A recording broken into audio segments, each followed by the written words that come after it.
Um Lugar ao Sol, o podcast da Absolar. Oferecimento, financiamento para energia solar BV. Soluções rápidas e simples para financiar seu projeto. Ecore, energia solar ao alcance de todos. Canal Solar, notícias e treinamentos sobre energia solar. Portal Solar, o primeiro e maior portal de energia solar do Brasil. Win Energias Renováveis, geradores prontos, personalizáveis e sob demanda. Um Lugar ao Sol, o podcast da Absolar. Eu moro onde o sol se põe, aonde a abelha faz o puro mel. Se tem lugar melhor que aqui, só se for no céu. Está começando o nosso Um Lugar ao Sol, ao som gostoso da moda de viola de Luiz Mulato e Mozair. E você já sabe que hoje tem comida caseira no fogão a lenha, biscoito de polvilho no forno de barro, aquele cafezinho no meio da tarde com muita prosa boa. Pois é, o assunto hoje é solar no agro. E quem me acompanha nessa roda gostosa de conversa é o Rodrigo Sauayer, presidente executivo da Absolar. Rodrigo, que bom ter você aqui. Diz uma coisa, você tem algum pé no campo? Priscila, é um prazer estar com você, estar com os nossos ouvintes do podcast. Eu tenho com certeza um pezinho no campo desde pequeno. Meu avô comprou uma fazenda no interior de São Paulo e lá ele tentou milho, ele tentou gado, ele tentou café e ele acabou ficando com a cana. E desde pequeno eu aprendi a me interagir com o campo, montar cavalo, gosto muito da vida no campo. E gosta de moda de viola também? Gosto e de comida caseira no fogão a lenha, com certeza. Coisa boa. Bom, eu também tenho muito a ver com o campo, né? Você sabe, eu sou mineira de Juiz de Fora e por muitos anos eu apresentei o Globo Rural, de manhã bem cedinho. Então hoje o assunto é duplamente de casa, porque solar e rural. E com a gente aqui também tem um convidado especial que tem tudo a ver com o campo. Não é isso, Rodrigo? É isso mesmo, Priscila. E não é todo dia que a gente recebe um expert do calibre de quem está com a gente aqui hoje. Queria te apresentar para o Plínio Nastari, que é presidente e fundador da Datagro, uma das principais empresas de consultoria em agronegócio no mundo, com clientes em 41 países. O Plínio, ele é mestre e doutor em economia agrícola pela Universidade Estadual de Iowa, nos Estados Unidos. Foi professor por 22 anos de economia na FGV, já representou o Brasil em disputas comerciais na Organização Mundial do Comércio, é membro e autor do IPCC, né, o Painel Intergovernamental de Mudanças Climáticas da ONU, que ganhou o Prêmio Nobel em 2007. Ele também é cidadão honorário de Nebraska e do estado de Pernambuco, além de muito mais. Plínio, seja muitíssimo bem-vindo ao nosso Lugar ao Sol. Muito obrigado, Rodrigo. Um prazer enorme estar aqui com vocês. Obrigado, Priscila. E acho que a gente tem bastante coisa para conversar. Nossa, com esse currículo todo seu aí, a gente tem muita coisa para conversar. Bem-vindo, então, à nossa roda de conversa, viu, Plínio? Vamos começar falando, então, um pouco sobre o papel do agro no Brasil. Todo mundo sabe que o agro é super importante, mas é legal a gente entender o tamanho real dele, né?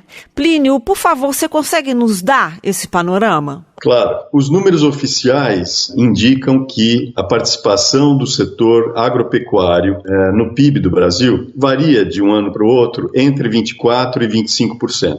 O valor da produção agropecuária em 2020 está projetado em 771 bilhões de reais. Só que nesse número dos 24,5%, por exemplo, não estão incluídos as máquinas e implementos agrícolas, não estão incluídos os agroquímicos, não estão incluídos vários serviços. Então hoje tem toda uma área de informática ligada ao agro, os serviços bancários, os serviços de consultoria, como os prestados pela Datagro e outras empresas. Então eu diria para vocês que, na nossa avaliação, a participação real do agro no PIB, ela está em torno de 35% a 36%. Como é que isso se compara, por exemplo, com o setor industrial no Brasil? O setor industrial, há 20 anos atrás, representava 17% e 18%. Hoje é menos de 10%. Então, essa é a dimensão do setor agropecuário. Ele é muito importante, porque ele está presente em áreas que às vezes a gente nem dá conta, né?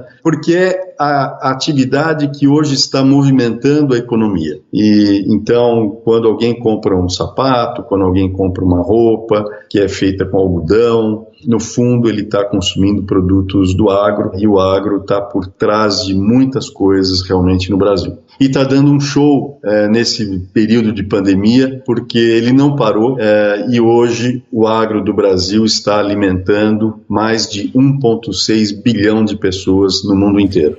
Rodrigo, você também tem essa noção, né, que tem muita gente que não faz ideia de que o agro está envolvido em absolutamente tudo no nosso cotidiano. Eu sou um aluno nesse sentido, Priscila, e tenho aprendido aí com o Plínio muito a respeito da importância do agro para o Brasil e para o mundo. Imaginar que 1/3 de toda a produção de riqueza do Brasil está relacionada com o agro, conectada com o agro, mostra por que é tão importante a gente falar dele num podcast como o nosso. Claro. Então agora eu vou puxar a sardinha para a energia solar fotovoltaica. Rodrigo, como é que está o cenário da solar no campo hoje? Olha, Priscila, os produtores rurais eles já estão começando a usar essa tecnologia para se tornar mais competitivos de um lado, ou seja, reduzir os seus custos, os seus gastos com energia elétrica, que não são pequenos.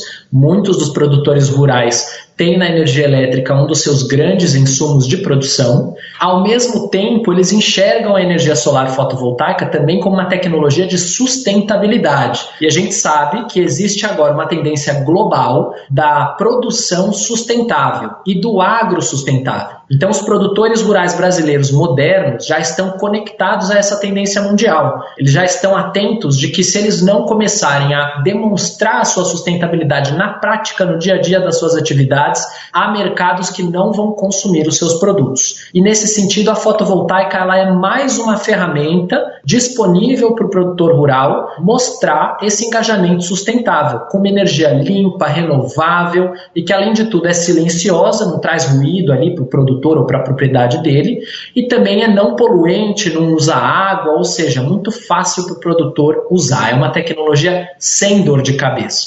E quando a gente olha que tipo de aplicações os produtores rurais estão fazendo com a solar fotovoltaica, a gente observa que são inúmeras atividades diferentes onde a solar está começando a participar. Bombeamento de água, irrigação de plantações, levar água para os animais também, né, que a gente chama de dessedentação animal, os tanques de piscicultura, a refrigeração de leite e outros processos produtivos e produtos do campo, carnes também que precisam ser refrigeradas, iluminação, a parte de cercas elétricas e aí uma parte de inteligência, que é o agro moderno também que está na ponta, com sistema de vigilância, sistema de telecomunicação, levando também a internet para os rincões do Brasil, onde esse sinal não costumava chegar. Plínio, você concorda que o agro está ficando mais sustentável?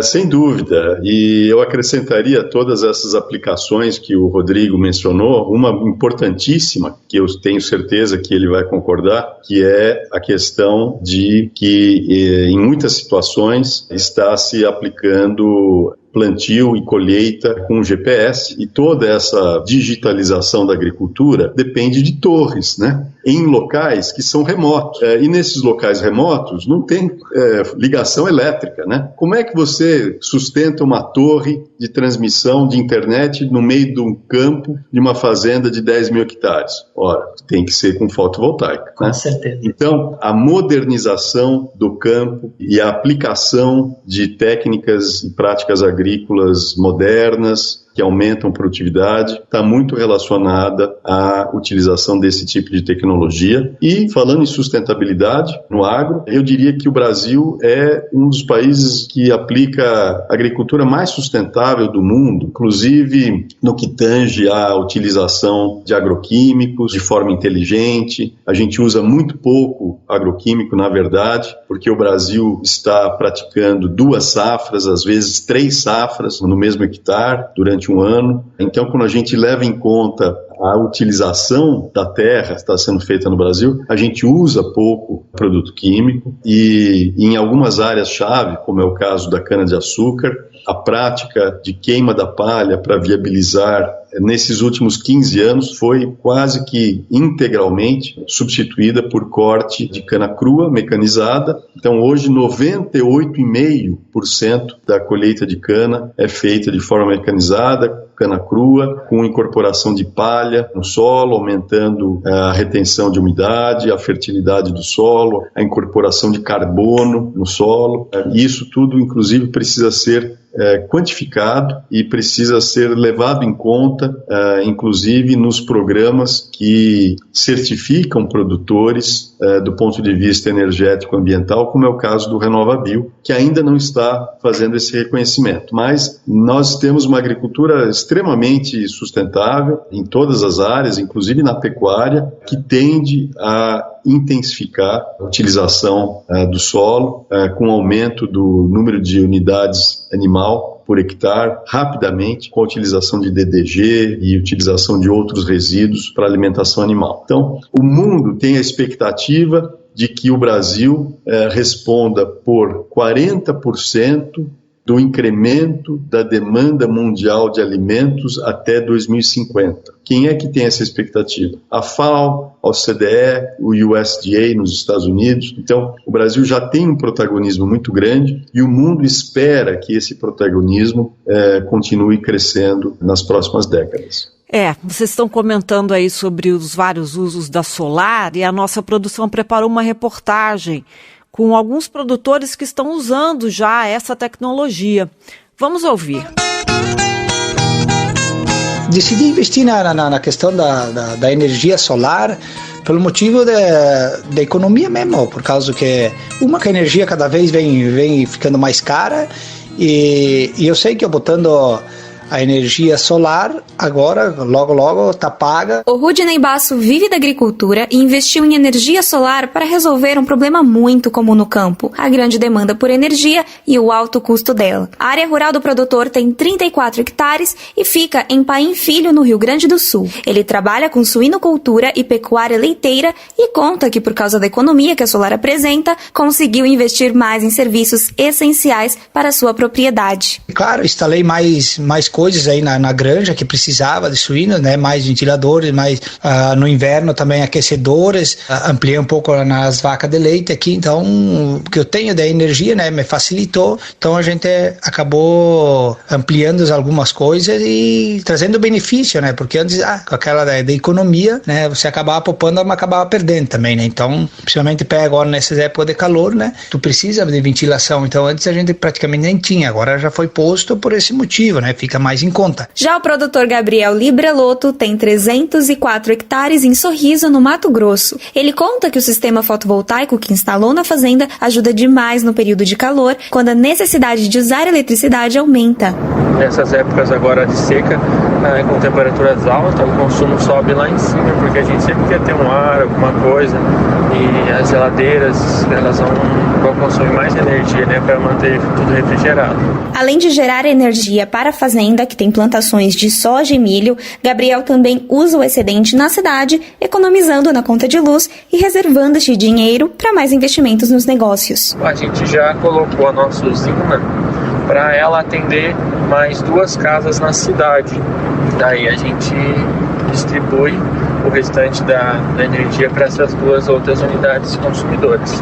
Uma situação bem parecida acontece com o Thiago Bedin, que decidiu investir em energia solar fotovoltaica para abastecer 2 unidades consumidoras, a fazenda onde ele cria gado confinado e o supermercado que fica na cidade de Chapecó, no oeste catarinense. Então, na verdade, foi instalado a energia fotovoltaica na fazenda, porque no mercado a gente não tinha telhado suficiente para colocar, né? Não tinha estrutura. E como a gente tem uma demanda muito grande de energia no mercado, a gente optou em fazer a fotovoltaica. E como a gente começou a construir um confinamento na fazenda, você teve a ideia de já fazer a estrutura reforçada para abrigar a fotovoltaica, né? E daí, como se teve essa possibilidade de gerar lá no mercado, na propriedade, e acreditar no mercado, foi o que foi feito. Daqui a pouco eu volto para contar como os produtores rurais usaram o financiamento para investir na solar fotovoltaica.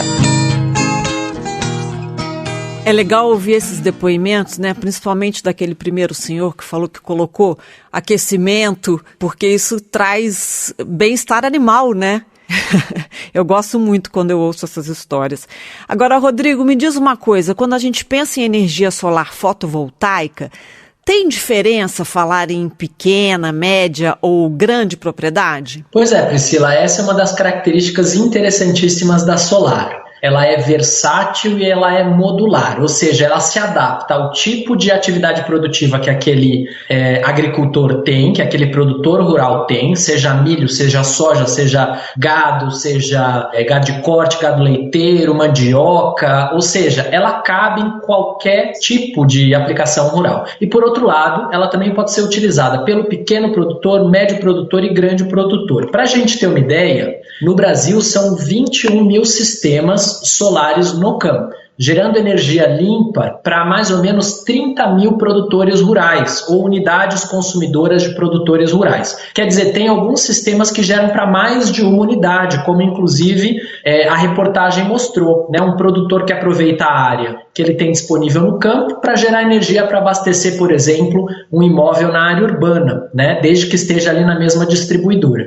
Com isso, a gente vê que no total os produtores pequenos, médios e grandes, eles hoje já são o terceiro maior investidor como segmento de consumo em energia solar. Em primeiro lugar, a gente tem empresas de comércio e serviços, a maioria delas são urbanas. Em segundo lugar, a gente tem as residências, que também na maioria urbanas, mas em terceiro lugar já vem o campo. Inclusive, mais investimento de produtor rural, 13,2%, do que de indústrias, que dá mais ou menos uns 8% a 9%. E com isso são 2,3 bilhões de reais que os produtores rurais já trouxeram para a fotovoltaica nas suas propriedades. Então são números impressionantes. Agora eu tenho certeza de que isso é só o começo, porque se o Plínio nos der uma ideia, uma dimensão de quantos milhões de produtores rurais o Brasil tem, a gente vai enxergar o tamanho do oceano verde de oportunidades ainda para aproveitar com a solar. Claro, obrigado, Rodrigo. Esse universo aí é de aproximadamente 2,5 milhões de produtores. E qual que é o significado hoje da energia solar fotovoltaica? Obviamente você é o mestre nisso, Rodrigo, mas eu acho que é oportuno falar disso nesse momento. A geração distribuída, micro e mini geração distribuída aqui no Brasil, ela já supera 1 gigawatt de potência instalada. E a fotovoltaica, ela está perto aí de 900 megawatts, quer dizer, praticamente quase a totalidade desse mais de 1 gigawatt. E a expectativa é de que nos próximos 10 a 15 anos, isso cresça para mais de 10 gigawatts. Qual que é o significado disso? O que significa 1 gigawatt? Que são 1.000 megawatts de potência instalada. O parque de geração de energia elétrica no Brasil hoje, ele tem 110 gigawatts. Então nós estamos falando de uma geração que já é significativa e tende a ficar cada vez mais significativa, com aplicações muito importantes, porque ao ser distribuída, ela economiza investimentos na instalação de redes de transmissão e, principalmente, as perdas de transmissão. Então, a gente sabe que está sendo gerada muita energia hidroelétrica na região norte, que é transmitida para a região sudeste, onde tem a grande concentração populacional no Brasil, através desses linhões que têm 2.000 ou mais de 2.000 quilômetros. Quanto é que se perde de energia nessa transmissão? É 15%. É muita coisa, né? 15% do que é gerado lá, em Belo Monte, em Santo Antônio, fica pelo caminho como perda de transmissão. E a geração distribuída, ela não tem perda, porque você está consumindo ali do lado, né? Então isso é muito importante. E esses investimentos em linhões, eles são muito vultosos. Quem arca com esses investimentos é o setor público, que não tem capacidade de investimento. Então, é muito relevante. Na aplicação do campo, mais ainda. Então, quando a gente fala, por exemplo, em Roraima, que está lá isolado do Sistema Interligado Nacional, não está ligado no Sistema Interligado. Depende de energia elétrica que vem da Venezuela, que, infelizmente, por circunstâncias políticas, não é uma fonte confiável, né? Você cria um problema hoje de segurança de abastecimento de energia. Ora, geração distribuída, fotovoltaica, existe um potencial também de geração através de aproveitamento de resíduos orgânicos, através de biodigestão, são potenciais que encontram uma aplicação muito importante, porque hoje, como é que é gerado energia nesses sistemas remotos? Queimando óleo diesel em térmicas a óleo diesel, que custam para o sistema interligado um absurdo. Além de não ser uma energia limpa, né? Claro, mas além de não ser sustentável, custa um absurdo. Tá? Então é um problema econômico. Então, quanto é que todos nós estamos pagando na conta de luz, inclusive aqui em todas as regiões do Brasil, porque esse custo é rateado por todos? Quanto é que se paga? Se paga entre R$ 1.500 e R$ 1.800 reais por megawatt-hora, o que é altíssimo, tá certo? Então, existem aplicações, sim, muito interessantes para melhorar a eficiência, reduzir o custo para a sociedade e, obviamente, fazer isso de forma sustentável. E eu vejo que tem uma aplicação muito grande em várias atividades agrícolas, porque onde você não consegue fazer mecanização, por exemplo, em fazendas de cana, onde você hoje aplica plantio e colheita mecanizada. Onde você não consegue plantar cana porque você tem problema de declividade, você poderia instalar um painel fotovoltaico, desde que ele estivesse na face, né, adequada, né, da captura da energia solar, e aí otimizando esse investimento e ajudando, dessa forma, a aumentar a oferta de energia daquele complexo, né, que está hoje preocupado em gerar cana-de-açúcar, açúcar e álcool. E isso outras atividades também, milho, soja. Então, você poderia aproveitar áreas que hoje não têm um aproveitamento competitivo por questões de topografia para, eventualmente, complementar com energia solar. Ou seja, extrair mais valor de uma área improdutiva ou de baixa produtividade, né?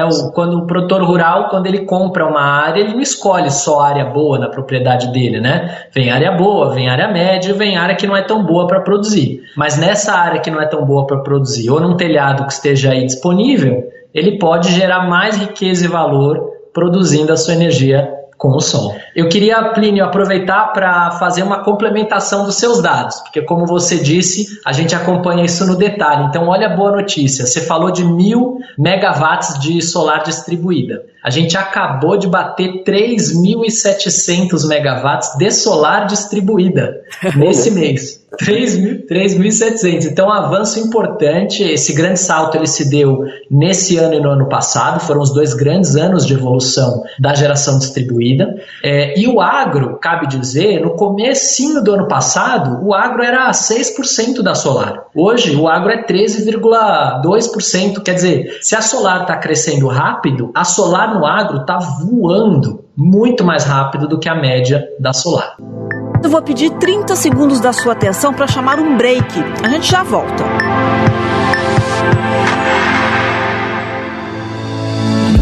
Ecore, líder em soluções MLPE no Brasil, apresenta o novo microinversor AP System QS1A 1500 watts. Mais rentabilidade e menor risco para a sua empresa. Cadastre-se e ganhe um desconto especial para descobrir que energia solar não é tudo igual. Financiamento para energia solar PV. Aproveite para financiar até 100% do projeto, incluindo o equipamento, a instalação e tem até 90 dias para pagar a primeira parcela. Saiba mais em bv.com.br/solar.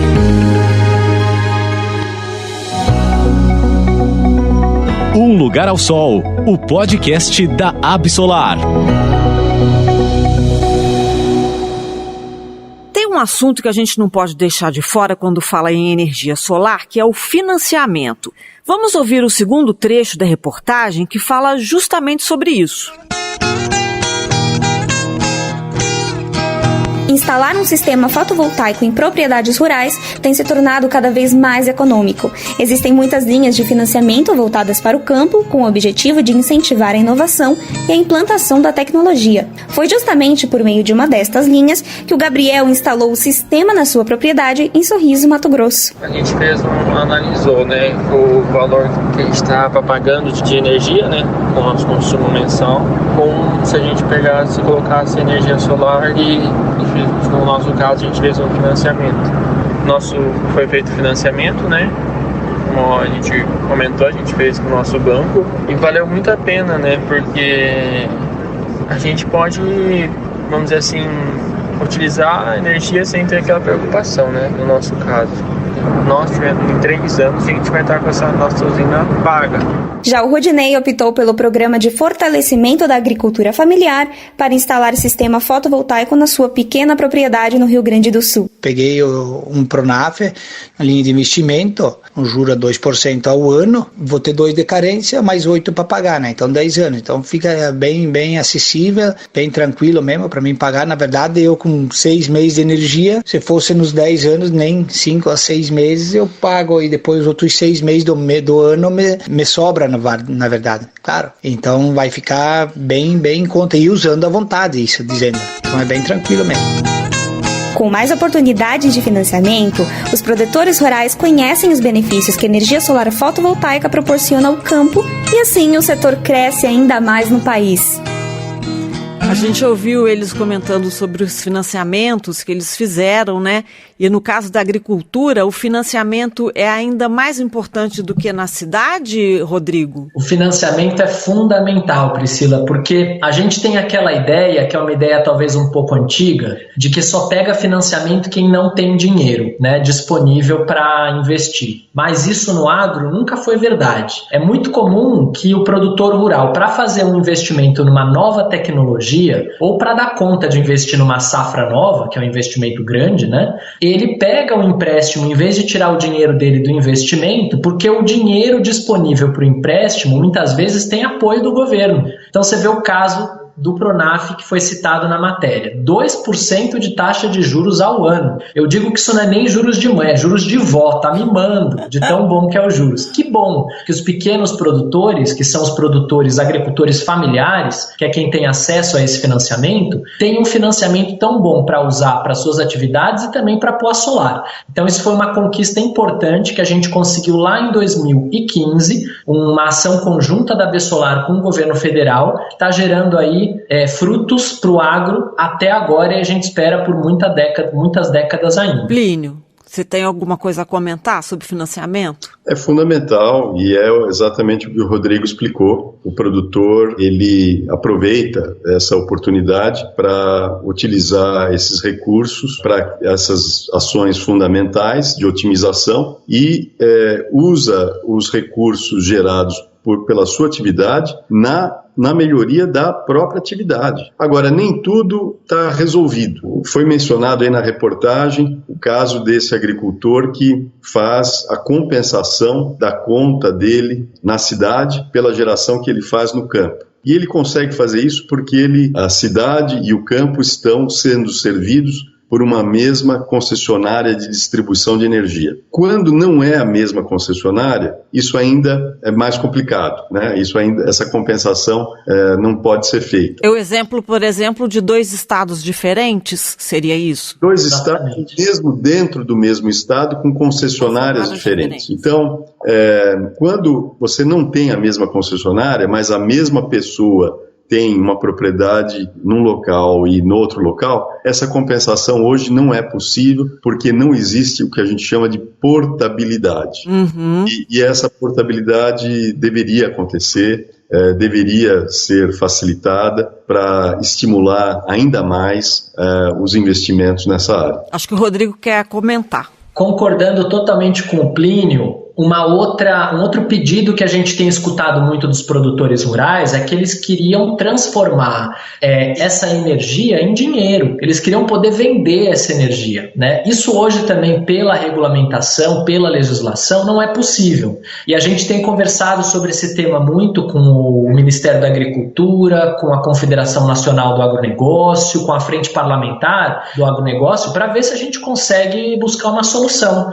seja uma solução legal, seja algum caminho regulatório para poder tornar essa opção de produzir energia no campo como mais uma geração de riqueza, não só como economia, mas na conta bancária também do produtor rural. A gente diz, Priscila, que o produtor rural ele está já muito acostumado a servir as cidades, né? Ele produz a comida que alimenta as cidades, ele produz insumos, o Plínio falou do algodão para os tecidos que vestem a cidade, as pessoas na cidade, né? E a gente acredita que o produtor rural vai poder produzir também a energia elétrica limpa, renovável, que abastece as cidades. Então a gente precisa fomentar isso cada vez mais e desconstruir essas barreiras, que elas existem aqui, mas não existem em outros países. Então não tem nenhum obstáculo insuperável. É uma questão da gente construir essas soluções. E só antes da gente mudar de tema, se eu puder, queria aproveitar para fazer aqui um agradecimento especial ao mundo cooperado, às cooperativas de crédito, né? Elas têm tido um papel muito importante para financiar sistemas fotovoltaicos na área rural e também na área urbana. Então eu queria deixar aqui saudar e deixar o meu cumprimento às cooperativas de crédito que têm ajudado a fotovoltaica a avançar junto com muitos segmentos aí na rural e na urbana. Bacana. A gente já está caminhando para a reta final do podcast e eu quero encerrar perguntando sobre oportunidades. O que o agro abre de portas para solar? Bom, eu vou começar da seguinte forma. Eu acho que como a energia solar ela traz uma série de benefícios para o agro, né, pensando como é que a solar serve o agro, né? Como ela traz economia, ela ajuda o meio ambiente. Eu tenho essa expectativa, Priscila, Plínio e pessoal que nos escuta, de que esse casamento vai ser cada vez mais intenso. A gente vai ver cada vez mais propriedades rurais, fazendas, sítios, se tornando também usinas de geração de energia solar, né? Produzindo a sua própria eletricidade junto das outras atividades que faz no campo.